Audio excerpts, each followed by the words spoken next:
Okay, this video is going to be to help you go over this mixed practice, which will help you prepare for your quiz, because I know that I'm going to be in the hallway, and I want you to still be able to get help while I'm in the hallway. So if this can help explain it to you, then that's great. So for this number 1, remember that all of our corresponding parts are congruent. So anywhere that I have an X, I can replace with an L. Anywhere I have a Y, I can replace with an M. And anywhere I have a Z, I can replace with an N. So when I'm writing this new triangle congruency, the Y goes with the M. So if the Y is first, the M has to be first. If the L is last, the X has to be last. And then obviously I just fill in what's missing. On the next one, the Z is first, so the N has to be first. The M is second, so the Y has to be second, and then I just fill in what's missing. Angle X matches with angle L. Angle M matches with angle Y. And then ZY, I'm starting at the end and moving this way 1, so I start at the end and move this way, so that would be NM. And then LN, I go from here to here, so I have to go from X to Z. So all the corresponding things just have to be together. On part 2, I'm using various acronyms. Remember, my choices are side, side, side, side, angle, angle, side, and angle, side, angle. Also, only for right triangles, I have the choice of hypotenuse, leg.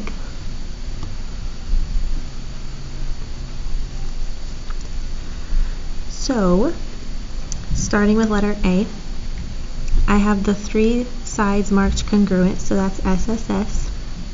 And then finding the correspondence, if I start with P, that's the vertex between the 2 hashes and the 3 hashes. So that's how I do it. I find the vertex between the 2 hashes and the 3 hashes. Then I went to Q, which to me looks kind of like the obtuse angle. So I find that one, and then I finish it off. The next one, I know that these are vertical angles. So now I have angle, side, angle. And if I start with H, that one is marked, so I find the marked one. Then I move to E, which has nothing on it, so I move down to K, and then G. The next one, I'm looking at this triangle and the other triangle. I was hoping I had a pen. I do. Hold please.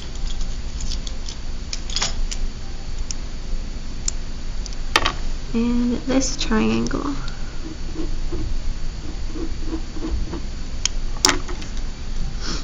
So because I went over this line twice, that's that reflexive property, that line has to be congruent for both triangles. So then I have side, angle, side, and S is this big angle, so I have to start with K, and then it goes towards K, so I have to think about it going backwards. Or if you don't really know what to do, then I know that this is the J,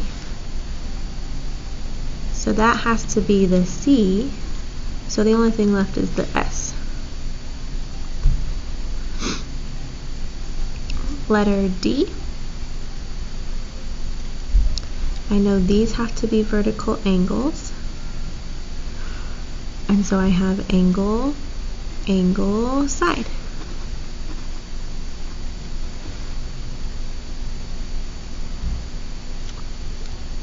And then I have A, B, C. So A was this outside angle, so that's this one, which is E. Then I move to the right angle for B, so I move to the right angle, which is D, and then C. Letter E. Reflexive property tells me that part has to be congruent. So I have a right angle, I have a hypotenuse, and I have a set of legs.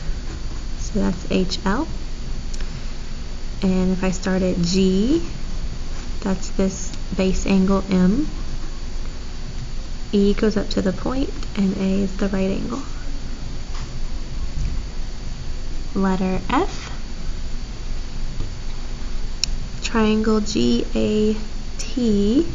I have angles here that are vertical angles, but I have no sides listed.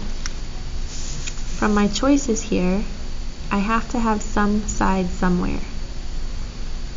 Angle, angle, angle is not one of my congruency options.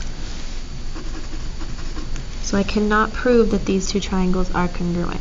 We're going to talk about this after Thanksgiving, because these triangles, they might be congruent, but they might just be similar triangles, where they have all the same angles, but one's bigger than the other one. It's called similarity. Letter G, CAT.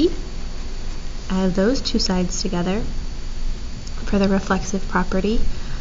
So I would have angle, side, side. There's no ass in geometry, so that's a not congruent also. Letter H. Letter H we have to think about a little bit differently because it's turned. So I have this right angle, and then this angle and this angle are congruent, and then this side is congruent. But if I were to write the congruency statement of the triangles, J and O go together, Y and Y go together, and then for this one, O goes with S. And so if I'm looking at this triangle, I have angle, angle, side. And if I look at this triangle, I have angle, side, angle. So these two triangles are not saying the same parts are congruent. So this one is also not. Moving on to part 3. I have these two triangles. ABC is congruent to PQR. AB is this, BC is this, and PQ is this. Find X and BC. So out of all of these things, PQ has to be congruent to AB. So I can set those two things equal to each other.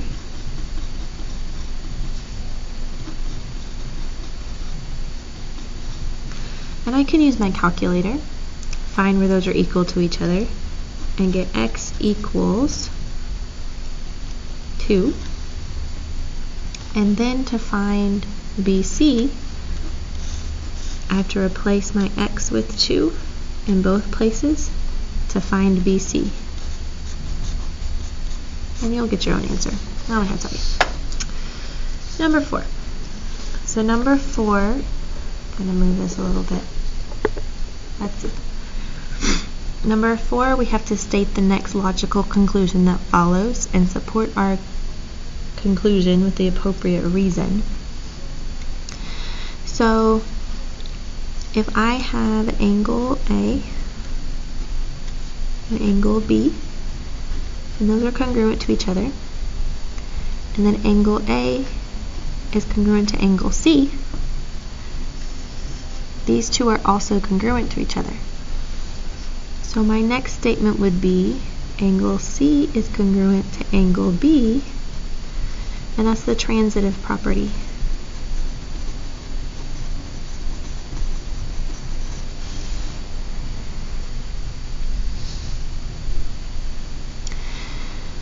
I have angle PRQ and RT bisects that angle. So something that I could say is angle PRT is congruent to angle TRQ, because the definition of an angle bisector says that it will cut this angle in half and I'll have two congruent angles. Letter C, I have segment BG and U is the midpoint. So something I could say is BU is congruent to UG, definition of a midpoint.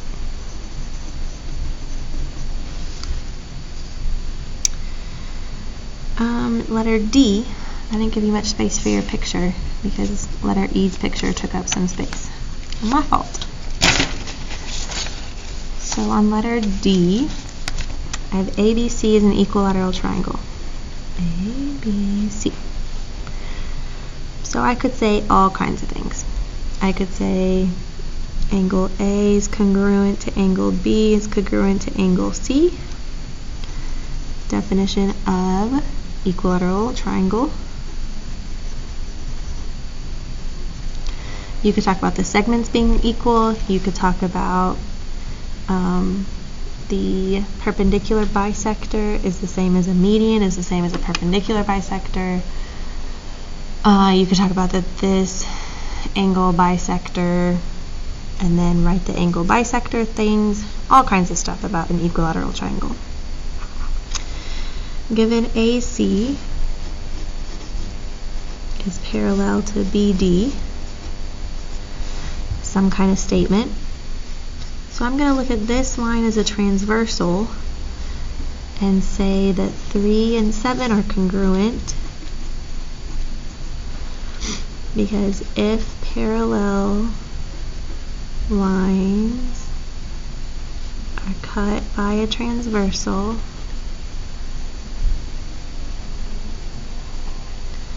those would be alternate interior angles.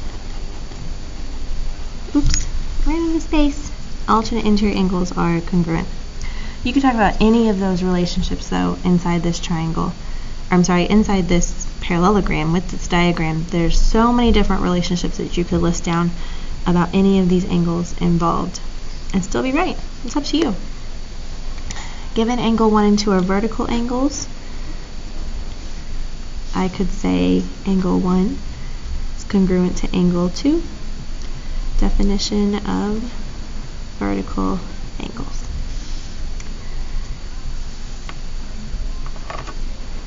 Alright, naming these properties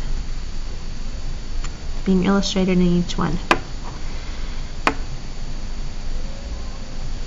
I have 2 minutes left on this video, so we'll see if I can get this done. So when it's exactly the same thing, that's reflexive.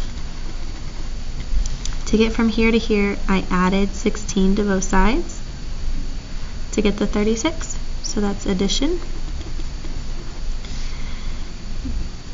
Both these are congruent to CD, so they have to be congruent to each other. That's transitive. Here, I just switched the order that I'm adding. So that's the commutative property of addition. In this case, I divided everything here by 2. So that's the multiplication property. Letter F, I said 3 equals x, then x equals 3. So I just did it backwards, but it's still the same thing, so that's symmetric. Angle A equals this, and x equals this. So if I substitute the 25 in for the x, then I can solve, so that's substitution. Here, I changed the order of this. So that's the associative property of addition. Here, all I did was add those two together. That's combining like terms. And finally, here, instead of adding those first, I added those first. So that's the associative property of addition. And this one is community.